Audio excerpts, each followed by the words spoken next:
Boys, UFC Fight Night, Lewis versus Nascimento is coming up this Saturday. Honestly, it's a pretty good fight night card, I'm not gonna lie. We've had some, honestly, pretty trash fight night cards this year, but this one, in my opinion, is one of the better ones. A lot of really great matchmaking going on in this fight card, and don't get surprised if this ends up being one of the best fight nights of the year. But with that being said, we're gonna go through every single fight on the entire card, prelims and the main card, and I'm going to give you guys my prediction on every single fight, who I think is going to win and how. With that being said, opening up the prelims, women's flyweight division, we have JJ Aldrich taking on Veronica Hardy. Aldrich having the taller and the bigger reach advantage. She, in my opinion, has won against better competition than Veronica Hardy has. But with that being said, we have to give Veronica Hardy her props. She's been improving in every single fight she's taken. She is extremely well-rounded. Good takedowns, good takedown defense, good striking. All around is very well-rounded compared to JJ Aldrich. And having Dan Hardy in the mix, best believe they're going to have a really good game plan coming into this fight. And because of that, I think not only because of her well-roundedness, not only because she's literally improving every single fight, but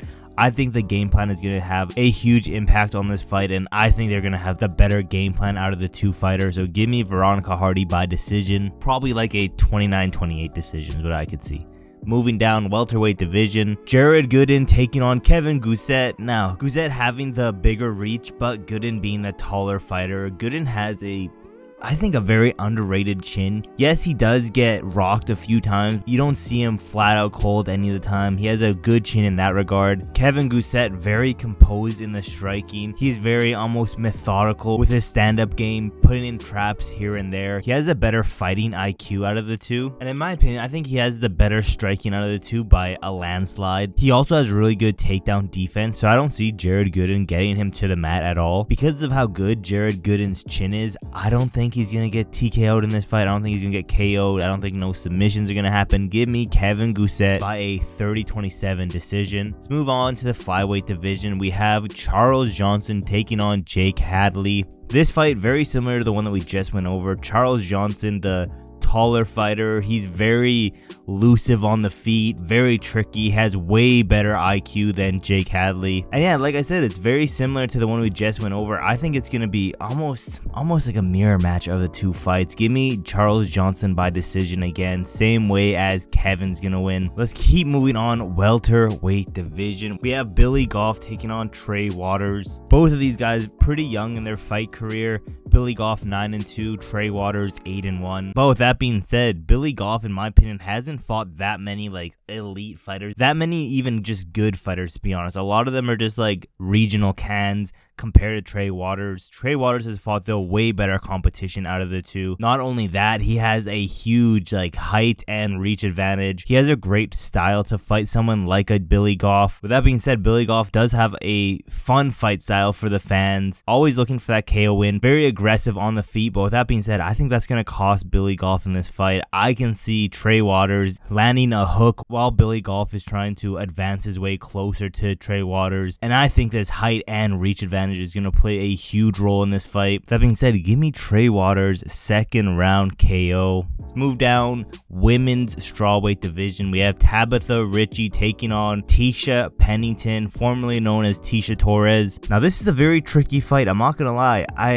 Everything points to Tecia Torres winning this fight. She's, in my opinion, the better stand-up fighter, has the better wrestling. The only downside is she's the older fighter. And typically in Tabatha Ricci's fight, if Tabatha Ricci can keep you down and control you throughout the fight, then she ends up winning.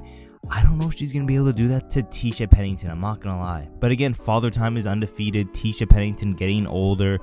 Tabatha Ricci, the way younger fighter, almost getting into her prime. I know everything is telling me to pick Tecia Pennington, but I'm going with my gut. Tabatha Ricci, she's just going to show that, again, Father Time is undefeated. Tecia Pennington most likely won't be as strong, as fast, as athletic as she used to be. Give me Tabatha Ricci by a close 29-28 decision. Let's move down to lightweight division. This one, I don't see this fight ending in decision, I'm not going to lie. Terrance McKinney taking on Esteban Ribovics. Now, Esteban does have power. He could 100% put McKinney away. We have seen Terrance McKinney being KO'd pretty frequently throughout his career, but don't get me wrong, Terrance McKinney has a huge reach advantage, and honestly, this fight, the winner of it depends on if McKinney decides to have a good game plan or not, because Terrance McKinney should win this fight. Out of the two, he has a better striking. Again, that reach advantage should play a huge role in this fight. Again, it all depends on his fight IQ. He has a very underrated ground game in my opinion. He could literally win this fight either by a KO or a submission. With that being said, give me Terrance McKinney with a good game plan, a good fight IQ. I think hopefully what he's going to do, he's going to have some good IQ in this fight. He's going to have a good game plan. He's not going to let the fact that he's been getting a bunch of KOs recently go to his head, because like I said, he has a very underrated ground game. So I think Terrance McKinney, first round, give me first round rear naked choke. You know, that's what I'm feeling. He's gonna use his reach, jab straight, backing him up against the cage, constantly just peppering him with that jab, hitting him with that straight here and then, using the body, using the head, eventually backing up Esteban to the cage, where Terrance McKinney will either get a TKO KO win, or I could also see him getting the back and getting a submission rear naked choke win. I'm gonna say like around midpoint of round number 1. Moving on, another underrated fight on this card, lightweight division, Chase Hooper taking on Shavlikov Borshchev. Again, this is gonna be a great fight. Either this fight, I don't see, again, this fight's not gonna end in decision. Someone's either getting KO'd or submitted. Although Chase Hooper's been looking super good ever since he's moved to this lightweight division. I think in one of his lightweight fights, he set a new record of significant strikes in a 3-round fight, which is crazy. So, you know, Chase Hooper does got some hands in him. Does he have the most pop in his shot? No, so I don't see him necessarily KOing or TKOing Borshchev. However, I definitely see a way where Chase Hooper can get that submission win, but Borshchev has the huge advantage on the feet. Not only that, he has some great takedown defense. He doesn't just allow his opponent to lay on him throughout the whole round. He will try his way to get back up to his feet, but Chase Hooper, the bigger fighter, the bigger reach advantage. He's always improved in every single one of his fights. Both of them don't have the greatest cardio out of the two. Chase Hooper, I don't know. He's been looking good at lightweight. Don't get me wrong. Borshchev is a menace. Borshchev is someone to look out for in the lightweight division. This is almost as like a 50-50 type matchup. But I gotta go with Chase Hooper. Give me Chase Hooper shooting repeatedly on Borshchev throughout round 1, maybe getting caught here and there. He's not gonna get that much success with the takedowns in round 1. He might get him down for maybe 20 seconds, but Borshchev will make his way back up. But that will start to gas out Borshchev. Then round number 2 comes in, same game plan, but this time Chase Hooper a little bit more heavy on the jabs, heavier strikes in the body shot. Give me half a round of Chase Hooper striking, hopefully showing some good striking defense. But after that, halfway through round number 2, Chase Hooper takedown. Borshchev a little bit more tired than before. It's getting harder for him to get up now. Late round 2, takedown. Chase Hooper takedown again. Borshchev harder to get up this time. Chase Hooper gets Borshchev's back while he's trying to get up. Oh, he's grabbed his neck now. He's trying to get up. Rear naked choke. Chase Hooper, late round 2. Put that shit on paper. Go to the casinos right now. I'm just kidding. Don't take any of this as any betting advice. But let's move over to the main card now. Heavyweight division. Waldo Cortes-Acosta taking on Robelis Despaigne. Now, I don't think I can ever pick Acosta ever again since his fight with Arlovsky. I'm pretty sure that was his last fight. You know, there's certain fighters who have that one fight where you just automatically root against them every fight after that. And after that Arlovsky fight, best believe I'm never rooting for this guy again. He was out there emoting on Arlovsky every time he landed on him, thinking he's doing some crazy damage, thinking he's winning this fight significantly. It was a very close fight. And, you know, not only did that fight show me that I'm going to be a next level generational hater for Waldo Cortes-Acosta from now on, it also showed me he has zero pop to his shot. He don't got no pepper in those hands, especially in that heavyweight division. It's not a good look. Despaigne, like I said, he's a Cuban Ngannou at this point. He has a huge height and reach advantage compared to Acosta. Technically, striking-wise, he isn't the greatest. When you're watching his fight this weekend, watch it very closely. You'll see sometimes his technique kind of throws like a toddler. But with that being said, he hits like a truck. Give me Robelis Despaigne, round 1. Give me like first minute, round 1 KO. But with that being said, moving on to the featherweight division. Alex Caceres versus Sean Woodson.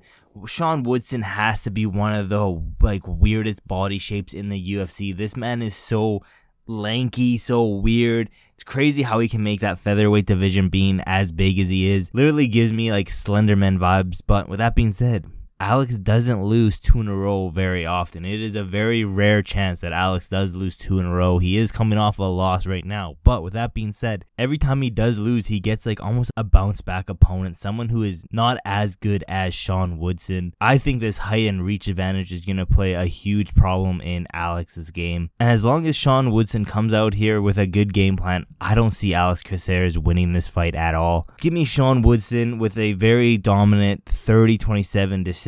That being said, moving over to the lightweight division, Diego Ferreira taking on Mateusz Rebecki. Rebecki coming out here with those T-Rex arms. Reach advantage non-existent for Rebecki. Diego Ferreira obviously having the height and the bigger reach advantage. He's very dangerous. Let's not forget that. Yes, he is getting a little bit older, but he's a very dangerous fighter.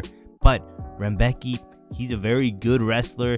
He is just getting into his prime. There is definitely a pathway for Diego Ferreira landing a good shot on Rebecki's chin and putting him away.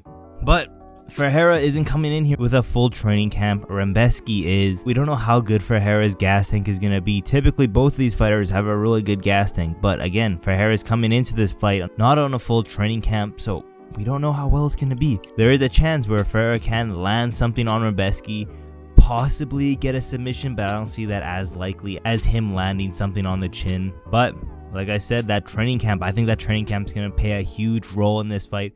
Give me Mateusz Rebecki midway through round number 3, a TKO win. I don't think he's going to be able to fully stop Ferreira. I think it's going to be like an up against the cage, body shot, headshot. Diego goes down and just ground and pound from there. Something similar to that. But yeah, Mateusz Rebecki, round 3, TKO win. Let's move down to the light heavyweight division. Alonzo Menifield taking on Carlos Ulberg. Carlos Ulberg, the better IQ out of the two fighters, but honestly, that's not saying that much because it is against Menifield, and Menifield doesn't have the best IQ in the world. The height is practically the same. The one thing that Alonzo Menifield does have is that power to put down Ulberg. There is a possibility that Menifield does get that shot and puts out Carlos Ulberg, but I think Carlos Ulberg is going to have the better game plan, going to be way better on the feet, slicker, faster, all around just a better fight IQ, and I don't see anyone getting finished in this fight. Give me Carlos Ulberg by a 30-27 decision. Moving down to the co-main event, welterweight division, Joaquin Buckley taking on Nursulton Ruziboev. Now, Ruziboev, definitely the taller guy in this fight, which isn't saying much because Joaquin Buckley isn't the tallest fighter in the welterweight division. He's a very compact fighter. He's literally like a little pit bull in there. That's why so many people compare him to the Mike Tyson of the UFC because of the way he's built and because he kind of has that peekaboo style that Mike Tyson had. But Ruziboev, again, the taller fighter, this is a hard fight for Buckley. I'm not gonna lie. Ruziboev has a very good style to take on someone like a Joaquin Buckley. The head kick is gonna be there all night. The uppercut is going to definitely be there all night. However, the one thing that's lacking in Ruziboev's game is the lack of experience going past round 1. And as of recently, Buckley has been showing some pretty good fight IQ going into the later rounds. He definitely has a good gas tank when it comes into the further rounds. I don't think this is a 5-rounder. I'm pretty sure this is just a standard co-main 3-round fight. And ever since Joaquin Buckley has moved down to that welterweight division, he has added a whole lot more kicks in his game. Low kicks, head kicks, kicks to the stomach. He's just added kicks all around throughout his game. But on paper, Anthony Smith is the best light heavyweight fighter in the world. But on paper, Ruziboev should win this fight. But Joaquin Buckley is coming out here with a crowd behind him. Definitely is going to be the fan favorite going into this fight. Plus, he's giving me some main character syndrome as of recently. Ever since calling his shot on UFC 300, he's been giving me that feeling that he is the main character in welterweight as of right now. And that can be a good thing or a bad thing. Conor McGregor definitely had main character syndrome, and that worked out amazingly for him, becoming the first two-weight world champion. And you know, either it can work out amazing for Joaquin Buckley, or it can get to his head a little bit, as we saw in the later half of Conor McGregor's career. But you know, I gotta ride with my boy Joaquin Numansa Buckley, but give me Joaquin Buckley late round 2 KO win. I think Ruziboev is going to gas out past round number 1. I think going into enemy territory, having the crowd behind him, I think that's all going to play into effect. But moving into the main event, heavyweight division, Derek Lewis taking on Rodrigo Nascimento. People do say Nascimento is going to submit Derek Lewis. He's going to get him down and just submit him easily. I don't see that happening. Not only is Nascimento not the hardest hitter in the heavyweight division by a mile, very flat-footed half the time. His record's a little bit deceiving, 11-1. That's why I think a lot of people, they're looking at that record and being like, yeah, this guy's gonna run through Derek Lewis. I don't see that happening. Do I see Nascimento taking down Derek Lewis? I could see that happening. Definitely a very high possibility, but Derek Lewis got up from Almeida. When he wants to, best believe he's getting up. Jiu-jitsu isn't a real thing. He's shown that time and time again. He can literally just stand up when he wants to. Plus, he said it in his interview this week. He's coming into his prime.